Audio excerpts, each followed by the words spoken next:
말고 다른 방법은 없나요? 감액 처리하는 방법도 있어요. 감액에 네. 대해서 한번 얘기해 주세요. 배서라고 하면은 이제 어렵죠. 보니까 이제 삭제. 10가지의 특약 중에서 정말 불필요한 특약들 내가 6개를 삭제하고 싶다. 그렇죠. 그럼 6개 삭제하시면 됩니다. 그럼 그 6개 이제 할당하는 보험료가 사라지게 되는 거죠. 각각 특약에 대한 보험료 얘기하시는 그렇죠. 거잖아요. 그러니까 뭐 5만 원 내고 있던 보험료가 3만 원으로 변경된다든지 그렇죠. 이 부분이 이제 배서 삭제하는 부분이고요. 감액 같은 부분은 내가 1억 원의 이제 암진단 자금을 받기 위해서 10만 원의 보험료를 내고 있었다. 네. 근데 이게 나는 아무리 생각해봐도 암에 대한 불안감을 잘 모르겠다. 니지가 없다. 하지만 있긴 있어야 되니 그렇죠. 한 5천만 원으로 줄이고 싶다. 혹은 보험료가 너무 부담이 되죠. 그렇죠. 해지하지 않고 5천만 원 줄인다. 이게 이제 감액인 거죠. 그렇죠. 그러면 이제 절반의 보험료를 그러죠. 보험료도 납입하면서 이제 보험은 유지가 줄어들게 되겠네요. 됐죠. 그렇죠. 아주 그럼 좋은 반대로 방법이에요. 중간에 가입할 수 있는 것도 있나요? 네, 추가적으로 이것도 배서인데. 배서라는 말이 삭제도 있고 추가도 있는데 그리고 중도부가 특약 서비스라든지 그렇죠. 이제 이런 단어들이 있습니다. 그러면 예를 들면 가입할 때 당신은 내가 몰랐는데 보니까 아무래도 입원비가 필요한 것 같아. 입원비가 좀 필요한 것 같아. 했을 때 요청을 하시면 입원비를 추가적으로 더 가입을 할 수가 있으신 거죠. 그렇죠. 하지만 보험료는 그만큼 또 추가되겠죠. 사실 이 부분에서는 또 무조건 되는 부분이 아니기 때문에 담당 설계사분들이나 그렇죠. 고객센터에 충분히 이야기를 하셔서 되는 경우가 있고 안 되는 경우가 있기 때문에 회사마다 다 틀리기 때문에 네네. 네. 그래서 그렇게 하시면 좀 좋을 것 같습니다. 이런 질문 받아본 적은 없으세요? 어떤 그 선생님 보장은 이걸로 충분한가요? 선생님요? 보장은 이 정도 내면 충분한가? 엄청 많이 들어봤어요 사실. 이 보장은 이 정도로 충분해요. 최소로 하는 기준은 어느 정도를 얘기하는 거죠? 제 주관적으로 생각했을 때는 이제 암진단비는 저는 적어도 3,000, 많게는 뭐 5,000 뭐 이렇게 생각을 하는데 이것도 연령별에 따라서 다른 것 같아요. 그 이유가 뭐죠? 예를 들면은 이 암을 여러분들이 걸리면 실질적으로 이제 암 치료에 대한 비용이 다 들어간다고 생각을 하시는데 그런 것보다는 암을 걸리게 되면 거의 다 한 80% 이상이 실직하게 됩니다. 그러면 생활비 혹은 이제 자녀들을 양육하는 비용들 여러 가지 비용들이 멈추게 될 수가 있어요. 이 실직을 하게 되면 그 부분들을 보충할 수 있게끔 본인의 어떤 연소득이라든지 1년 내지 2년 정도 치료를 전념할 수 있게끔 진단비를 가입을 하는 것이 좀 옳지 않을까. 보통 이런 말들도 하지 않습니까?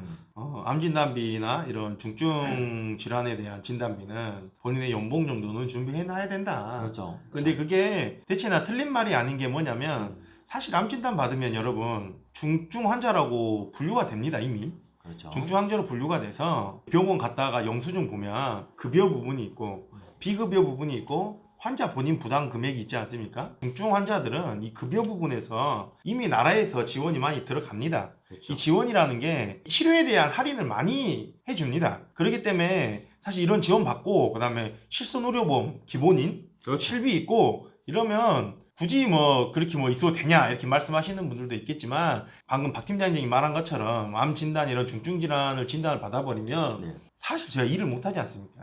그렇죠. 그렇죠. 그리고 예를 들면 내가 이 사람 와이프인데 남편인데 우리 와이프가 우리 신랑이 암 걸렸는데 집에 혼자 놔두고 나는 열심히 일하러 다닐 수 있어요. 그럴 수 없죠. 어렵죠.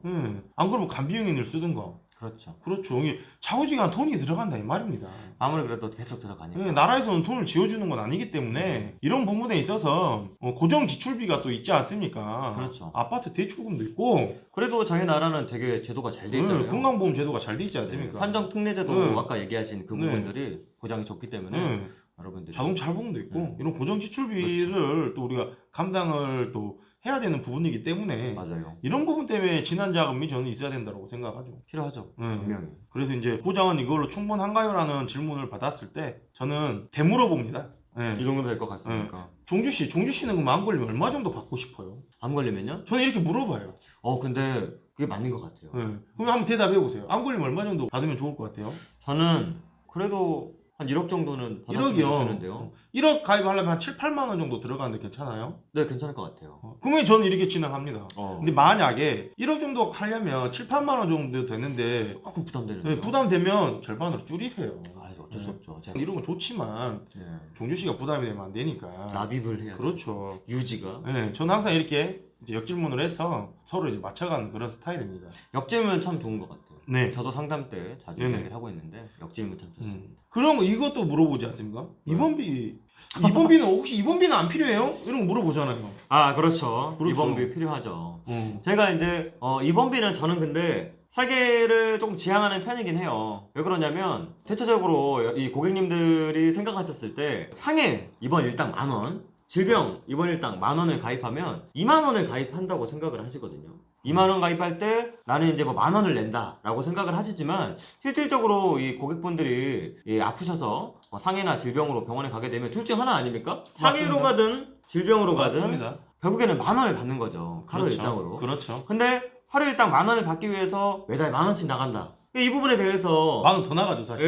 예, 사실 더 비싸죠. 이제 나이의 연령대에 따라서 또 성별에 따라서 조금 다르지만 그 부분에서 보험료가 충분히 부담이 되기 때문에 저는 만약에 제가 10,000원이 있으면 암 진단비를 더 넣을 것 같아요. 개인적으로. 그렇죠. 개인적으로는 큰 리스크를 보장하기 위해 또 진단이 같은 게 필요하기 때문에 제가 이제 예를 들면 하루 일당 10,000원이 없다고 해서 큰 문제가 되진 않거든요. 사실. 실비가 있으니까. 실비가 있으니까요, 일단. 예. 그런 부분에서는 되도록이면 그 비용을 다른 보장에 좀 추가하시는 게 더 낫지 않나. 저도 이제 이런 맥락인데 그래서 저는 계산을 한번 해줘 버려요. 아, 그래요? 네. 그 앞에서 딱. 네, 2만 원 내려면 25,000원이 필요하다. 그런 경우 많죠. 그렇죠. 1년 내면 얼마다. 뭐 이런 식으로 계산을 해주는데 근데 요새는 보험회사들도 이런 것들을 알기 때문에 너무 국한되게끔 특약들이 그렇게 존재하진 않아요. 제가 요새 또 쭉 딱 보면 보통 질병 입원비 일당, 네. 상해 입원비 일당 이렇게 두 네. 가지로 또 보자면 보통 한도가 180일 한도 이러거든요. 그렇죠. 120일 한도도 있고 네.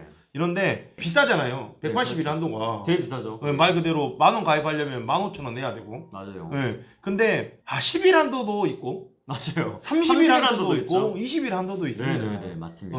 이 한도 자체가 아무리 오래 입원을 하더라도 내가 받을 수 있는 건 20만 원이야. 2만 원을 가입했을 때. 그렇죠. 10일까지밖에 안 쳐준다 이 말이죠. 그렇죠. 네, 저는 이런 것들이 나는 좋다고 생각을 해요. 보험료도 상당히 저렴하지 않습니까? 굳이 고객님께서 필요하다고 하면 10일 한도, 20일 한도 이런 걸 저는 추천해드립니다. 저도 많이 그런 거 80일까지는 필요가 없어요, 사실. 그럴 수 있죠. 네. 확률적으로 따졌을 때. 벌어먹고 살아야 되는데 병원에만 누워 있을 거예요? 일해야죠. 그리고 일해야죠. 저희들은 일해야 돼요. 안 그러면 회사에서 잘려요. 그렇죠. 근데 확률이라 해도 네. 안 걸릴 수 있는 확률도 크지 않습니까? 진단이요. 그렇죠.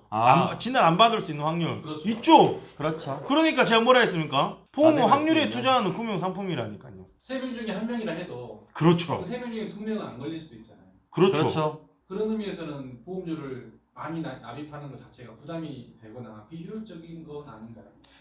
보험이 다 똑똑한 거야. 안 그래요? 보험이 다 맞아요, 똑똑한 거죠. 사실 뭐 남성은 3명 중에 1명, 여성은 5명 중에 2명. 그렇죠. 이미 이게 통계적으로 이미 나와 있어. 맞아요. 통계를 굉장히 신뢰하고 믿는 사람들은 무서워한다. 그죠, 무서워요. 저도. 근데 나는 절대 암 안 걸릴 거라는 사람도 있잖아. 그렇죠. 그죠, 있잖아요. 네. 근데 이상하게 그 사람도 암보험 가입했다. 그럼 왜 가입한 거야? 왜? 그러니까 이게 무서운 거야. 사실 그러니까 보험회사가 사람 심리를 이렇게 잘 이용해요.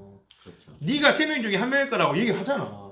네가 5명 중에 2명일 거라고 얘기를 하고. 그래서 저희가 처음에 뭐라고 했습니까? 보험료. 그렇죠. 안 걸릴 중요하죠. 수도 있잖아. 맞아요. 그런 부분에서 또 생각을 해야죠. 근데 이제 내가 가족력이 좀 있고 그러면 이제 저도 되도록이면- 투자할 수도 있고. 좀 더. 그렇죠. 하는 게 좋죠. 투자할 수도 있고. 그런 부분이 있지 않습니까? 되게 인간적인 말이잖아요, 이게. 그렇죠. 무조건 가입해라도 아니고. 너무 합리적이지 않습니까? 상식적이고. 맞아요. 응. 그래요? 자, 오늘의 주제가 고객들에게 가장 많이 받는 질문 2가지였습니다. 네, 네네. 두 그렇죠. 분이 이제 2가지씩 말씀해 주셨는데 네네네. 그래도 마지막으로 한 줄평으로 좀 짧게 정리를 해주신다면 박 팀장님 먼저 하시죠. 첫 번째는 무해지환급형 보험이 무엇이냐. 이 무해지환급형 상품은 표준형 상품보다 약 30%에서 40% 정도 저렴하기 때문에 저렴한 보험료로 많은 보장을 받고자 하시는 분들은 이 무해지환급형을 선택하셔도 좋을 것 같습니다. 그리고 두 번째는 이 보험을 해지해도 되는가. 이 부분은 충분히 상담사와 함께 이 증권이나 기존의 보장들을 잘 살펴보신 뒤에 해지가 아니라 아까 배설하는 방법, 감액이라든지 특약을 제외시키는 그런 부분들이 있기 때문에 충분히 그런 부분에 대해서 이야기를 하시고 진행을 하시면 여러분들께 훨씬 더 해지보다 좋은 방향으로 컨설팅이 될 것 같습니다. 그렇죠. 네. 토스. 제가 했던 질문은 보통 사람들은 보험료를 얼마씩 납입하고 있나요? 있는가? 네, 이 부분과 그다음에 보장은 이걸로 충분한가요? 라는 질문이었죠. 보험료는 얼마씩 납입하나요? 라는 부분에 있어서 서두에 그랬다시피 저랑 박 팀장님이 가장 중요하게 생각하는 부분이 바로 보험료 부분입니다. 보험료죠. 예, 그렇기 때문에 본인 급여에 맞게끔 사실 정해진 건 없습니다. 본인 급여의 10%를 해라, 15%를 해라. 이거는 저는 아니다라고 생각하고요. 본인이 내줄 게 아니기 때문에. 네, 본인 급여에 맞게끔 잘 설정을 하시면 될 것 같고요. 그다음에 이제 보장은 이걸로 충분한가요? 라는 질문에는 제 역질문이라고 말씀드렸는데 예를 들면 여러분의 가족 중에나 주위에 암 환자분들이 있다라고 해서 니즈가 좀 더 많으신 분들은 저는 다른 사람들에 비해서 1, 2만 원 정도는 더 투자해도 괜찮을 것 같다라고 생각을 합니다. 네, 그렇죠. 그리고 이제 뭐 입원비는 안 필요하나요? 라는 부분은 180일은 너무 비싸니 보험회사를 잘 선점을 하셔서 10일 한도 혹은 20일 한도 30일 한도 이런 것들을 잘 선택하셔서 알맞게 가입하시면 아주 네. 좋겠다. 보험료의 부담을 느끼시는 분들은 그렇죠. 아주 좋은 방법입니다. 그렇죠. 이런 부분에 있어서 이렇게 정리를 한번 해봅니다. 네, 그럼 두 분 끝으로 마지막 인사 부탁드릴게요. 오늘 재밌었죠? 재밌어요. 네. 항상 할 때마다. 네. 할 때마다 조금 더 느는 것 같아서 재밌어요. 오늘 참 즐거운 시간 좋았고요. 네. 여러분 또 뵙도록 하겠습니다. 좋아요, 구독 부탁드리겠습니다. 감사합니다. 감사합니다.